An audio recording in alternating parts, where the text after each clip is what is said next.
तुळजापूर येथील श्री तुळजाभवानी मंदिरात दर्शन घेण्याचा प्रयत्न करणाऱ्या एका तरुणाला मंदिर सुरक्षा यंत्रणेनं रंगेहात पकडले आहे.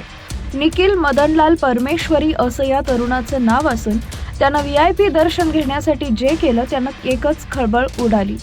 मंगळवारी सकाळी 11 वाजेच्या सुमारास निखिल परमेश्वरी हा तरुण आपल्या कुटुंबासह दर्शनासाठी आला होता. मंदिराच्या नानी गेट परिसरात तैनात असलेल्या सुरक्षा रक्षकाकडे त्यानं मी IPS अधिकारी आहे, मला तातडीनं आत सोडा असा आग्रह धरला. मात्र त्याच्या वागण्यातील संशय आल्यानं तिथं उपस्थित असलेल्या सुरक्षा निरीक्षकानं त्याच्याकडे ओळखपत्राची मागणी केली.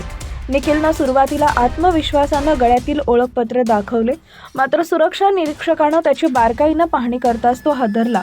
पकडले जाण्याच्या भीतीनं त्यांनी आपली भूमिका बदलत मी सध्या ट्रेनी प्रशिक्षणार्थी IAS आहे असं सांगून वेळ मारून नेण्याचा प्रयत्न केला. या विसंगतीमुळे मंदिर जनसंपर्क अधिकाऱ्यांना पाचारण करण्यात आले.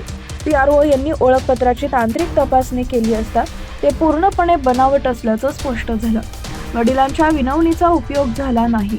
उघड्या पडलेल्या गुन्ह्यामुळे संशयित तरुणाची चौकशी सुरू केली असता त्यानं उडवाउडवीची उत्तरं देण्यास सुरुवात केली.